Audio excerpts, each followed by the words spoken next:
फोफी पप्पा हाँ बोलो। ठीक छो ने? हाँ ठीके छिए, काम पर भी छिए। खाना पीना खैलो? खाना तो खैलिए।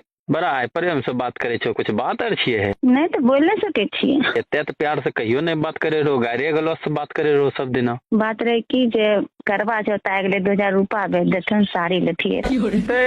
मैं करवा चौथ में तो 6 दिन पहले तो 6000 रुपया भेजबे कर लियो, ऊ की कर लो? अरे कोरिया तो 6000 रुपया हम ही खा गेलियो हैं? बाल बच्चा के कुपातर जन्मा के रखने छे जे ओइ खर्चा वालो राशन पानी नहीं नाम लिए कि मट्टी खा के रहे छिए। हमें नहीं भेजबो 2000 रुपया, अभी कम धंधा नहीं चले छे। अच्छा अगर कोरिया अगर तो 2000 रुपया नहीं भेजनी, अगर हम करवा चौथ नहीं के लिए छठ पूजा हम घर अबे न करबही तब तोरा करेजा पर चढ़ के तब चलनी तोहर मुंह देखबो। ई कौन बात होले मरा एना एना बोले छो? अच्छा ठीक छे हम भेज देबो 2000 रुपया, ये कारण फोन कर। एक लाइन में तो कोरिया शुद्ध समझबे न करे छी, अच्छा भाषा समझे में नहीं आवे छे।